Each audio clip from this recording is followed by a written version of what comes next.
नमस्कार, ये आकाशवाणी पटना है। अब आप खालिद रशीद से प्रादेशिक समाचार सुनिए। पहले मुख्य समाचार। प्रदेश में स्वास्थ्य कर्मियों को कोविड टीके की दूसरी खुराक देने का अभियान आज से शुरू। टीकाकरण के लिए राज्य सरकार ने आधार को अनिवार्य किया। पहले और दूसरे चरण को मिलाकर राज्य में अब तक 4,92,000 से अधिक लोगों को टीके दिए गए। प्रदेश में 1,511 पैक्स के अध्यक्ष और कार्यकारिणी के पदाधिकारियों के चुनाव के लिए मतदान संपन्न। और राष्ट्रीय राजमार्गों के टोल प्लाजा पर आज आधी रात से फास्टैग अनिवार्य होगा। फास्टैग नहीं होने पर देना होगा 2 गुना टोल टैक्स।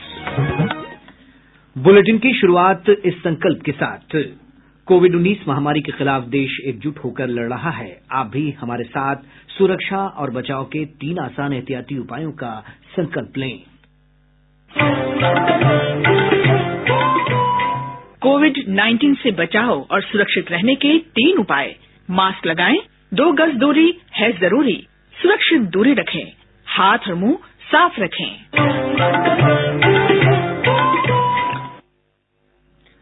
अब समाचार विस्तार से। प्रदेश में कोविड टीकाकरण के पहले चरण में टीके लेने वाले स्वास्थ्य कर्मियों को दूसरी डोज देने की आज से शुरुआत हो गई। पहले चरण में 3,97,000 स्वास्थ्य कर्मियों को कोविड टीके दिए जा चुके हैं। पहला टीका लेने के 28 दिनों के बाद शरीर में कोरोना के प्रति रोग प्रतिरोधक क्षमता विकसित करने के लिए दूसरा टीका जरूरी है। देश के अन्य हिस्सों में इस अभियान की शुरुआत पिछले शनिवार को की गई थी। राज्य में अब तक पहले और दूसरे चरण में मिलाकर 4,92,000 से अधिक टीके लगाए जा चुके हैं। इनमें 95,435 फ्रंट लाइन वर्कर्स हैं। राज्य सरकार ने कोविड का टीका लेने के लिए आधार संख्या को अनिवार्य कर दिया है। राज्य स्वास्थ्य समिति के कार्यपालक निदेशक मनोज कुमार ने बताया कि बिना आधार के अब टीके नहीं दिए जाएंगे। उन्होंने कहा कि जिन लोगों को पहला टीका लग चुका है, दूसरी बार भी टीके के लिए आधार की आवश्यकता होगी। वहीं कोविड की टेस्टिंग में फर्जीवाड़ा सामने आने के बाद जांच के लिए मोबाइल नंबर देना अनिवार्य होगा। मोबाइल पर ओटीपी दिखाने पर ही कोविड की जांच की जाएगी। प्रदेश में कोविड-19 से स्वस्थ होने वालों की दर 99.18% हो गई है। अब तक 2,59,000 से अधिक लोग इस महामारी से स्वस्थ हो चुके हैं। कोविड-19 के सक्रिय मामलों की संख्या घटकर 624 रह गई है। देश में अब तक 82,85,000 से अधिक लोगों को कोविड का टीका लगाया गया है। स्वास्थ्य मंत्रालय ने बताया कि पिछले 24 घंटों में 21,000 से अधिक लोगों को कोविड टीके लगाए गए। इस बीच देश में कोविड संक्रमण से ठीक होने वालों की दर 97.29% हो गई है। कोविड टास्क फोर्स टीम के अध्यक्ष डॉक्टर वीके पॉल ने बताया कि कोविड की दूसरी खुराक लेना अनिवार्य है। उन्होंने कहा कि कोविड टीके की दोनों खुराक लेने के 2 हफ्ते के बाद ही कोरोना के प्रति पूरी तरह रोग प्रतिरोधक क्षमता का विकास होता है।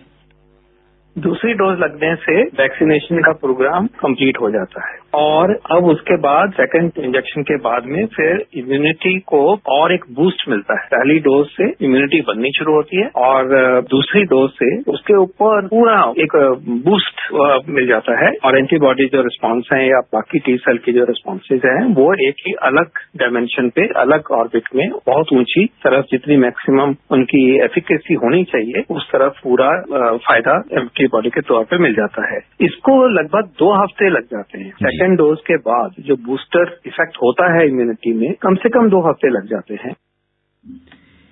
एम्स पटना के वरिष्ठ चिकित्सक डॉक्टर संजीव कुमार ने बताया कि जो लोग कोविड के टीके ले लेते हैं उन्हें भी कोविड से बचाव के लिए निर्धारित एहतियात का पालन करना जरूरी है।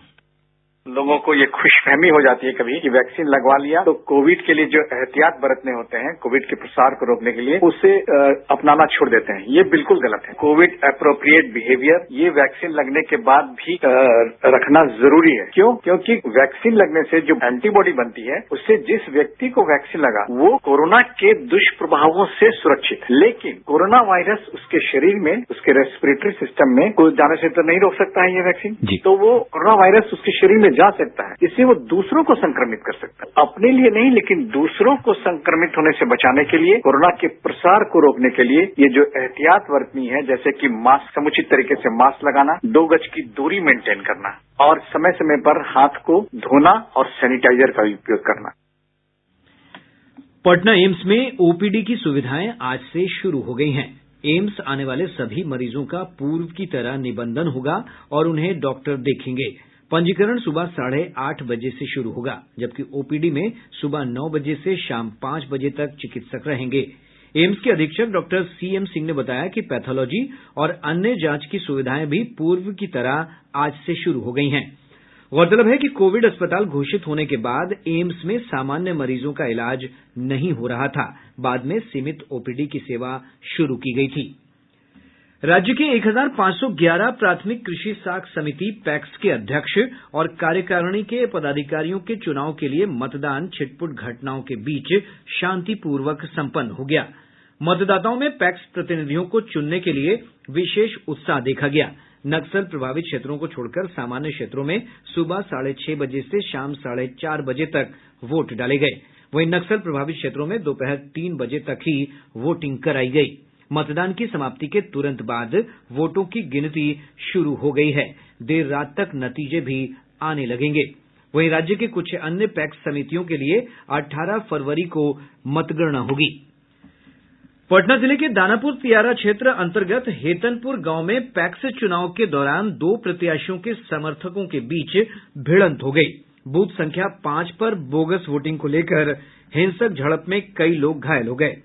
पुलिस ने मौके पर पहुंचकर दोनों पक्षों के लोगों को अलग अलग कर मामले को शांत कराया। निर्वाचन आयोग के निर्देश पर राज्य में मतदाता सूची का प्रकाशन कर दिया गया है। प्राप्त जानकारी के अनुसार मतदाताओं की संख्या में लगभग 14,67,000 की बढ़ोतरी हुई है। अंतिम प्रकाशन के बाद राज्य में मतदाताओं की संख्या बढ़कर 7,49,65,804 हो गई है। नवादा से लोक जनशक्ति पार्टी के सांसद चंदन सिंह ने आज मुख्यमंत्री नीतीश कुमार से मुलाकात की। वहीं भारतीय कम्युनिस्ट पार्टी सीपीआई के युवा नेता कन्हैया कुमार ने भी राज्य सरकार के मंत्री और जदयू के वरिष्ठ नेता अशोक चौधरी से मुलाकात की। हालांकि इस भेंट को औपचारिक बताया जा रहा है, लेकिन इसे लेकर राजनीतिक कयास तेज हो गए हैं। प्रादेशिक समाचार आप आकाशवाणी पटना से सुन रहे हैं। राष्ट्रीय राजमार्गों पर टोल प्लाजा के सभी लेन आज आधी रात से फास्टैग लेन घोषित हो जाएंगे। देश भर में राष्ट्रीय राजमार्गों पर इलेक्ट्रॉनिक टोल संग्रहण प्रणाली फास्टैग आज से अनिवार्य कर दी गई है। टोल प्लाजा पर नकद में टोल टैक्स नहीं लिया जाएगा, केवल फास्टैग से ही भुगतान करना होगा। जिस गाड़ी पर फास्टैग नहीं होगा उसे 2 गुना टोल टैक्स देना होगा और उसे अलग से नन फास्टैग लेन से गाड़ी पार करानी होगी।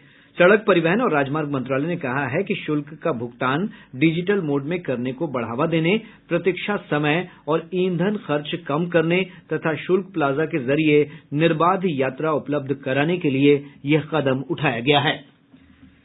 केंद्र सरकार बच्चों में सकारात्मक विचार और अच्छे व्यवहार को बढ़ावा देने के उद्देश्य से खिलौनों और खेलों के उपयोग पर जोर दे रही है। नई राष्ट्रीय शिक्षा नीति में इन महत्वपूर्ण पहलुओं पर विशेष ध्यान केंद्रित किया गया है। प्रोफेसर पवन सुधीर ने आकाशवाणी से विशेष बातचीत में कहा कि खिलौने और खेल बच्चों में सीखने की क्षमता को बढ़ाने और समस्या को सुलझाने में महत्वपूर्ण भूमिका निभाते हैं।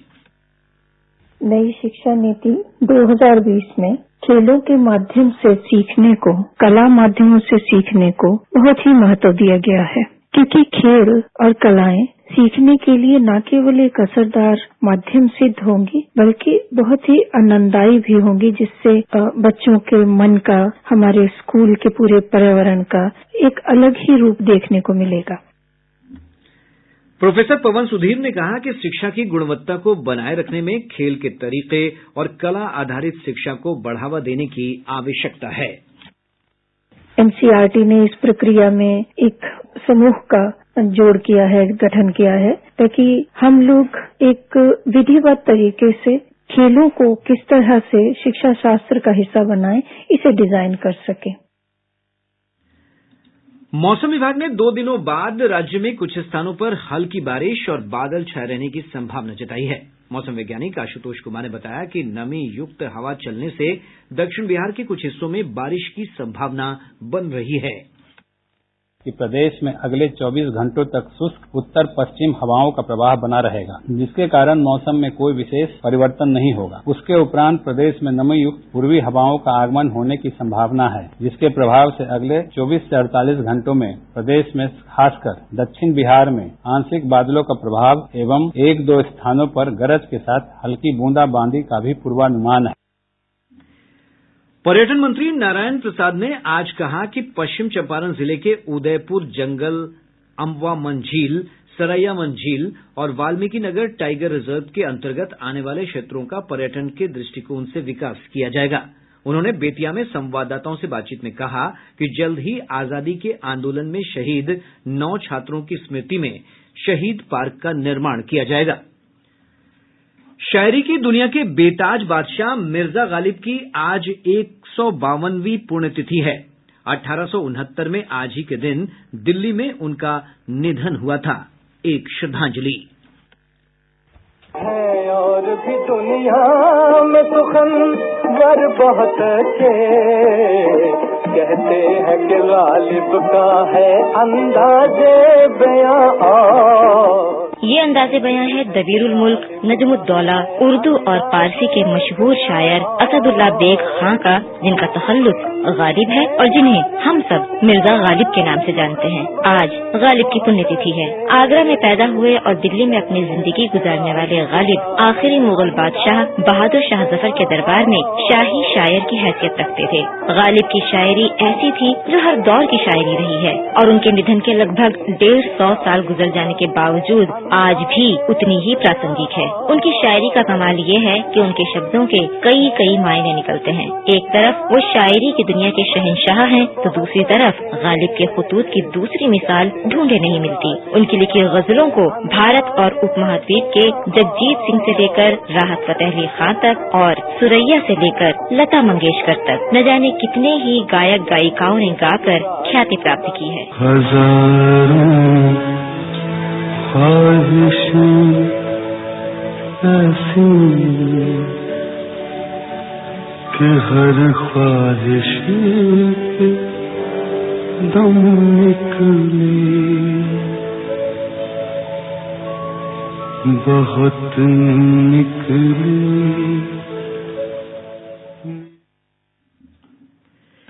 बिहार क्रिकेट लीग का आयोजन 21 मार्च से किया जाएगा।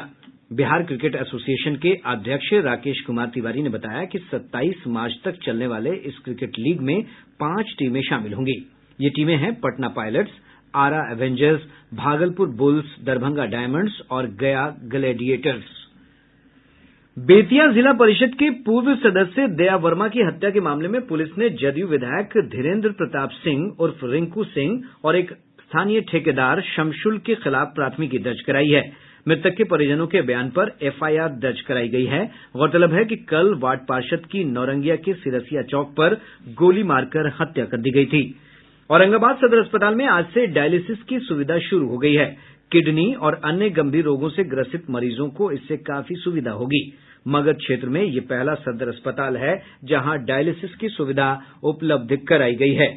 बक्सर जिले के आदमपुर थाना क्षेत्र अंतर्गत धांसू गांव के पास दिनारा मुख्य पथ पर एक निजी वाहन दुर्घटनाग्रस्त होकर गहरी खाई में पलट गया। इस हादसे में वाहन चालक की मौके पर ही मौत हो गई तथा 3 अन्य लोग गंभीर रूप से घायल हो गए। और अब अंत में मुख्य समाचार एक बार फिर। प्रदेश में स्वास्थ्य कर्मियों को कोविड टीके की दूसरी खुराक देने का अभियान आज से शुरू। टीकाकरण के लिए राज्य सरकार ने आधार को अनिवार्य किया।